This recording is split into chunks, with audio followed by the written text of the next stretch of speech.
El tema que trataremos esta semana es el de cadenas miofasciales. Hay muchos libros que tratan estos temas y dentro de estos libros pueden consultar, lo que les recomiendo, el libro de puntos, gatillos y cadenas musculares funcionales, que es de la editorial Paidotrigo. También tenemos el libro de las cadenas musculares de Busquets, también de la editorial Paidotrigo. También pueden consultar el libro de Reeducación Postural Global, el método RPG. La editorial es el Xavier Masson, que es el autor es Philippe Souchard. Bueno, y hay otros libros también que hablan sobre cadenas musculares o cadenas miofasciales o cadenas neuromotrices. Estos son los libros que les recomiendo para ir empezando. Hay varios modelos de cadenas miofasciales que no coinciden entre sí, y esto tiene que ver con que hay distintos tipos de vista terapéuticos, de acuerdo al autor que los haya escrito o propuesto. Ahora, ¿cómo se puede definir una cadena muscular? Bueno, Souchard en el libro dice que hay que entender a la cadena muscular como una expresión de coordinación neuromuscular. Busquets, por ejemplo, habla que las cadenas musculares representan circuitos en continuidad de dirección y de plano a través de los cuales se propagan las fuerzas organizadoras del cuerpo. Está claro que no podemos pensar solamente que las cadenas musculares o las cadenas miofasciales son la unión de eslabones, o sea, sería mucho más que esto.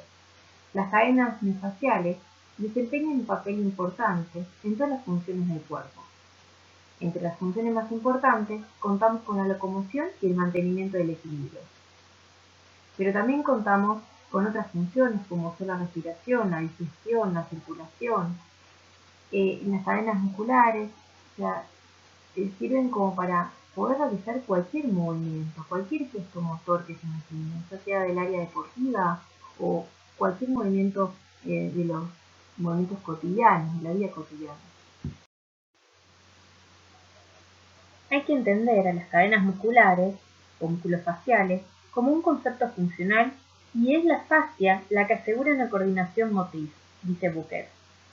Y Steele decía que la fascia es el punto en el que deben buscarse las causas de la enfermedad y en el que también debe empezar el tratamiento. Por ejemplo, Schultz y Feitig designan el sistema facial como una red infinita que lo une todo. Bueno, las fascias son parte del tejido conectivo y tienen un origen mesodérmico. Está formada por fibroblastos, fibroglía, fibras de colágeno, fibras de elastina. Todas las células del cuerpo están rodeadas por este tejido facial. Este tejido une a las células entre sí y también le proporciona sostén. En esta imagen vemos una fotografía de una disección de la fascia. Fíjense la continuidad que tiene y la estrecha relación con el músculo, ¿no? Podemos imaginarnos cuando se tensiona la fascia por una contracción muscular, le da mayor firmeza al cuerpo. Esto sería el efecto de tensegridad. Las principales funciones que cumple la fascia son de protección, de embalaje, postural y vías de conducción. Este tejido es un tejido activo, no es un tejido pasivo. Últimamente se ha visto en estudios cómo tiene una función de contracción, porque se ha visto, ¿no? en los distintos estudios de laboratorio, fibras de músculo liso entre medio del tejido. Esto le daría alguna acción de contractibilidad. Como dijimos, la fascia cumple una función de protección, o sea, protege a las vísceras, a los órganos. O sea, envuelve las distintas partes del cuerpo. Y estos tejidos tienen unas ramificaciones que va a conectar la fascia superficial con la profunda. O sea, va a tener una relación del tejido que envuelve a los órganos, a las vísceras, con el tejido muscular, con el tejido musculoesquelético. O sea, las fascias ligan las vísceras al cuadro musculoesquelético. Y Busquets ahí relaciona cómo es que cuando hay una alteración musculoesquelética, por ejemplo una retracción, un acortamiento, una cicatriz, puede modificar el funcionamiento de las vísceras. Y lo mismo al revés, que una alteración en las vísceras puede generarme, por tensión, por continuidad, va a generar una alteración en el aparato locomotor, ya sea generando una retracción, una disfunción o una desviación. Varios autores hablaron sobre cadenas musculares y cadenas miofasciales. Por ejemplo, Cabot, Truys-Denis, Mayer, Busquet y Philippe Souchard, entre otros, ¿no? El primero que comenzó a hablar fue Cabot, y él destacó la importancia del tratamiento sobre los músculos debilitados. Y su razonamiento está en que el cerebro solamente conoce secuencias motoras y no músculos aislados, y se basa en conocimientos neurofisiológicos. Después le siguió Truys-Denis, pero ella, a diferencia, trató, a la cadena muscular abarcando todo el cuerpo, y lo que ella decía es que la causa psíquica era la principal en la aparición y el desarrollo de cadenas musculares dominantes. Bueno, ahora en las siguientes líneas voy a tratar de hacer una introducción a los distintos pensamientos o las distintas cadenas musculares de cada uno de los autores. Cabot desarrolló una técnica de tratamiento en la que los músculos debilitados son integrados en la cadena muscular, y por medio de estímulos, ya sea visuales, auditivos y táctiles, se activa la cadena muscular. Se estimula la capacidad propioceptiva del aparato locomotor para fortalecer los músculos debilitados y para coordinar las secuencias motoras.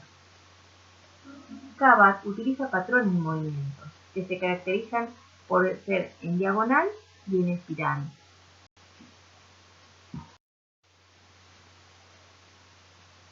La técnica que desarrolló Cabot fue facilitación neuromuscular propioceptiva. Al finalizar el año, ¿sí?, en el segundo cuatrimestre, vamos a abordar con mayor profundidad esta técnica, así que vamos ahora a pasarla más bien por alto.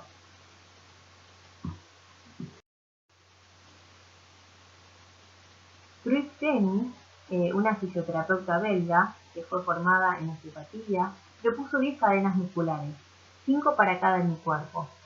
Las cadenas se ven en unos cuadros a la derecha, que son anteromedial, posteromedial, anterolateral, posterolateral, posteroanterior y anteroposterior. Se basó en los principios de cadenas musculares de Cabot, pero también tomó el conocimiento de las cadenas musculares o los principios de Messier. ¿Qué es lo que decía Messier? Bueno, Messier decía que tanto la cifosis como la lordosis y la escoliosis no son consecuencias de una insuficiencia muscular, sino de la existencia de tensiones en la cadena muscular dorsal.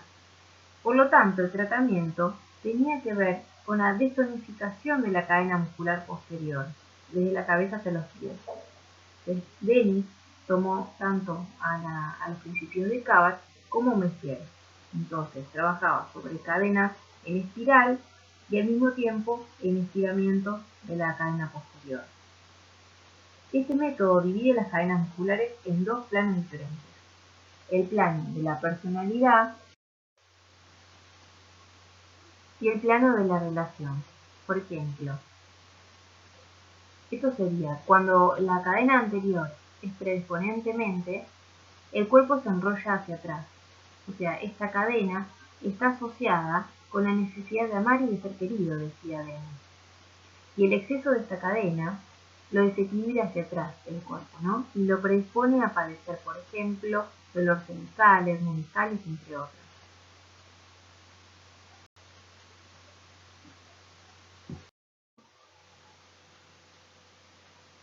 Von Mayer, el terapeuta conocido por la técnica de Roche, describe en su libro Vías anatómicas una serie de cadenas miofasciales, que él las llama vías, raíz, meridian, y estas 7 cadenas, que hay que conocerlas y conocer qué músculos se integran en las cadenas, porque después va a tener su importancia en lo que es la intención de tratamiento, serían las siguientes. Línea dorsal superficial, que es una cadena, otra cadena, línea frontal superficial, línea espiral, línea frontal profunda, línea lateral, línea de los brazos, que hay una línea profunda frontal y otra posterior, y otra línea superficial frontal y otra posterior.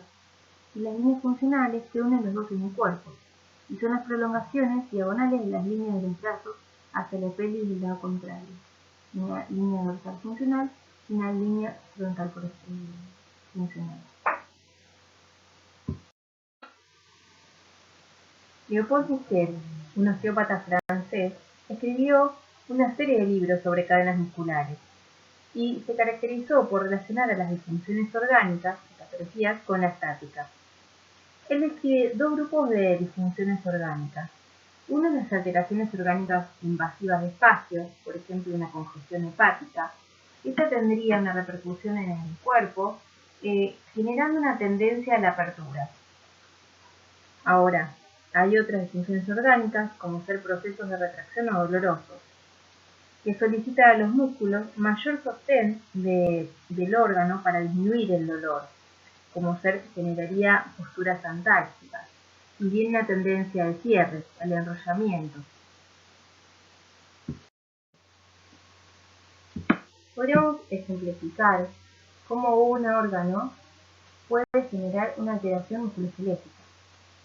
Entonces, una disfunción del hígado puede provocar la elevación de la hemicúpula diafragmática derecha y la elevación del hemitórax derecho, lo que genera una curvatura dorsal vertebral derecha. Esto me puede generar una tensión en el pectoral menor de ese mismo lado, con alteraciones de movilidad o hacia ese hombro derecho, no tendinitis, por ejemplo. Y la tensión del trapecio generaría un punto fijo occipital con síntomas de fascitis y nerviosa. Bouquet dice que el cuerpo se compone de 3 unidades funcionales. Cada unidad funcional tiene el poder, digamos, de autogestionar, el poder de solucionar sus problemas regionales, pero que están en relación y cooperación en general, que se relacionan entre sí. Estas unidades funcionales son la cefálica, la del tronco y para cada miembro. La unidad funcional cefálica está involucrada la cabeza y el cuello. La unidad funcional del tronco comprende el tórax y el abdomen. La unidad funcional para cada miembro sería miembro superior, inferior y mandíbula.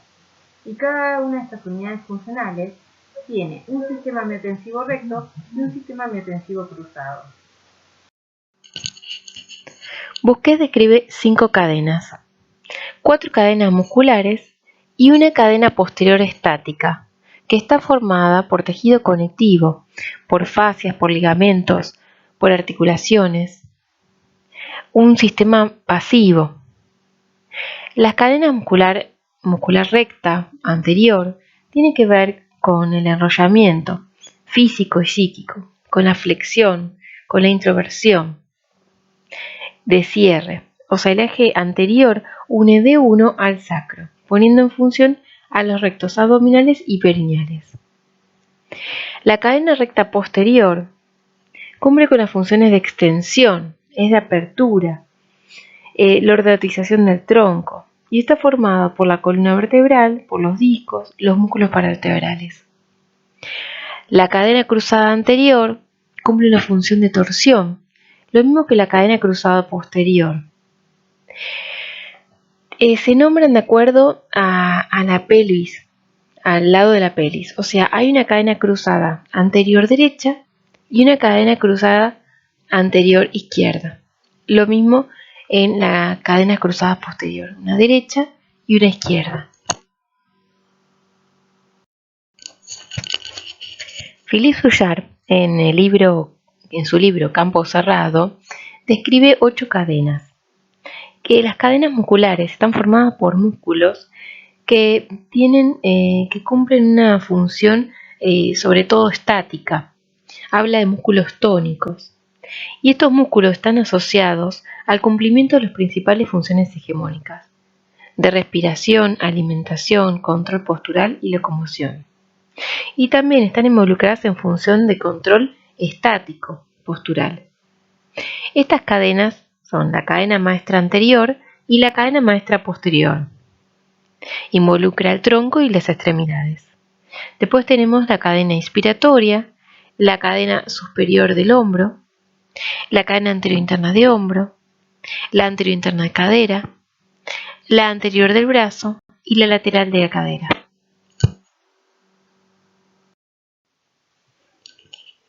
Philippe Souchard menciona que los músculos de la estática son los verdaderos responsables del acortamiento y de las deformaciones de la postura. Dice que cada vez que un músculo se tensiona, acerca a sus extremidades y desplaza entonces los huesos sobre los cuales se inserta. En consecuencia, las articulaciones se bloquean y el cuerpo se deforma. Por otra parte, los músculos que se insertan sobre este hueso se encontrarán molestos y entonces, a su vez, por ese desplazamiento entonces se propagan a otros huesos. Y así sucesivamente. Para poner un ejemplo, el psoas ilíaco, si se encuentra retraído, puede generar una hiperlordosis lumbar o puede provocar una flexión de cadera.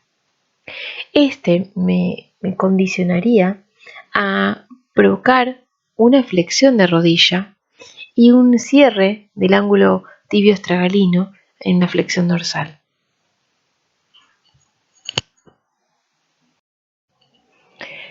Souchard describe dos cadenas maestras importantes que son la cadena maestra anterior y la posterior, comprendida por músculos a lo largo de todo el tronco y de las extremidades inferiores.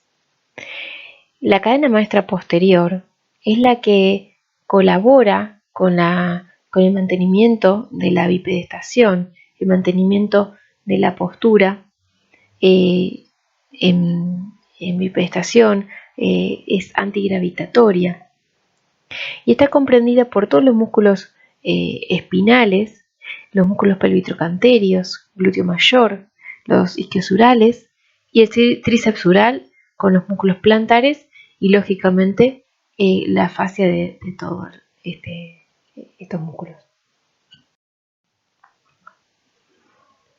La retracción de la cadena posterior tenemos que entenderla por el acortamiento que sufren cada uno de los músculos que comprende esta cadena. O sea, una persona que sufre de un acortamiento de la cadena maestra posterior la podríamos ver con un aspecto general de rigidez, con una espalda plana, con una pérdida de flexibilidad hacia adelante, aumento de la curva cervical y lumbar, rodillas con tendencia a la flexión y aumento del arco plantar. Ahora en una persona es difícil encontrar que tiene una retracción completa de esta cadena maestra posterior. La cadena maestra anterior está comprendida por el sistema suspensor del diafragma y las vísceras. A nivel muscular está comprendido por el músculo esternocleidomastoideo, largo del cuello, los escalenos, los pilares del diafragma, psoas ilíacos, fascia ilíaca, aductores pubianos y tibial anterior, y toda la fascia que corresponde a los músculos. Cuando hay una retracción en la cadena maestra anterior, tenemos que pensar que cada uno de estos músculos que forman la cadena maestra anterior se encuentran acortados, o sea, van a trasladar a los huesos en los cuales se insertan, desplazarlo hacia el acortamiento de este músculo. Esto me daría un aspecto de niña tímida, un aspecto de cabeza adelantada con rectificación cervical, un dorso curvo, hombros enrollados, un genu valgo y un pie plano. Es difícil, como les comentaba también en la retracción de la cadena maestra posterior, encontrar una persona con toda la cadena maestra anterior retraída. Por lo general vamos a encontrar una zona del cuerpo con una retracción, como ser, por ejemplo, la columna cervical con rectificación, pero podemos encontrar otra zona, por ejemplo, la lumbar, con hiperlordosis lumbar a causa de la retracción de la cadena maestra posterior. Por lo general los patrones son mixtos, componente de retracción de la cadena posterior y retracción del componente anterior en una persona. La cadena inspiratoria está formada por el sistema suspensorio del diafragma y comprende el músculo diafragma, su fascia cérvico-tóraco-diafragmática, los intercostales externos e internos, los músculos escalenos y el pectoral mayor. La retracción de la cadena inspiratoria produce fundamentalmente un bloqueo en el tórax y podemos visualizar dos tipos de pacientes: a los que se les observa un tórax elevado, un tórax inflado, a causa de que los músculos inspiratorios toman punto fijo en la columna cervical y se eleva el tórax. Y también tenemos otra posibilidad, que los músculos inspiratorios toman punto fijo en la caja torácica, adelantando la cabeza y el cuello, generando una antepulsión cefálica y un dorso curvo. También la retracción del diafragma me generaría una hiperlordosis lumbar alta. Recordemos la inserción del músculo diafragma por medio de los pilares en la última vértebra dorsal y las primeras dos lumbares.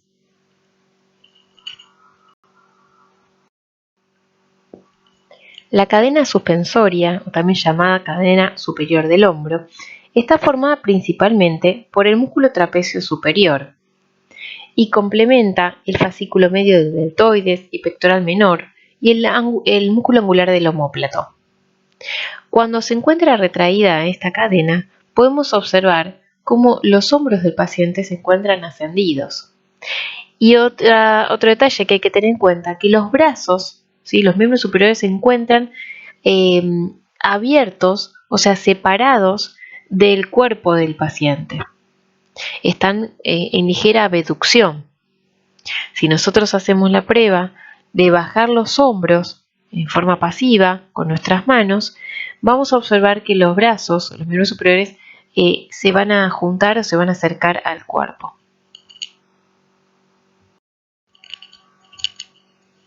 La cadena muscular anterointerna del hombro está compuesta por los músculos del pectoral mayor, más que nada la porción clavicular, el músculo subescapular y el músculo coracobraquial, y las fascias que están involucradas en estos músculos.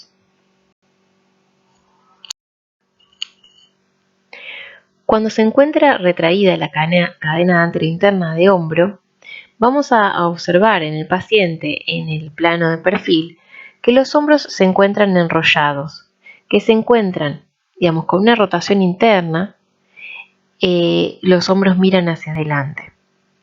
Y hay una leve, o de acuerdo al grado de retracción, disminución en la rotación externa escapulohumeral.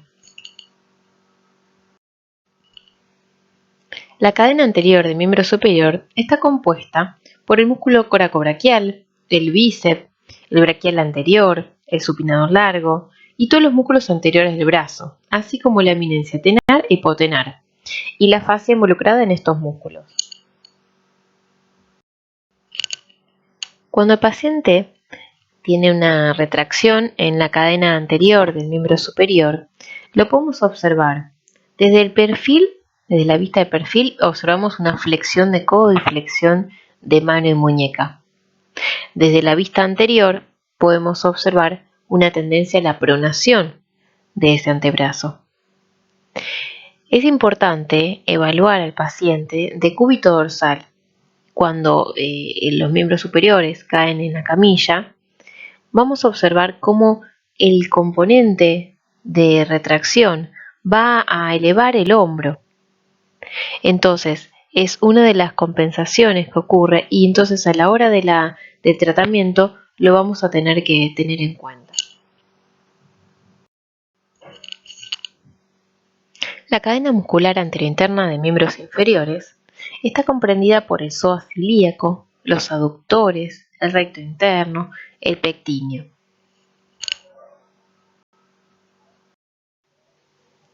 La retracción de la cadena anterointerna de cadera predispone a un aumento de la lordosis lumbar, a una inclinación de la pelvis hacia adelante, a una rotación interna de la cadera. Y estas podrían limitar la abducción de las caderas de acuerdo al grado de retracción.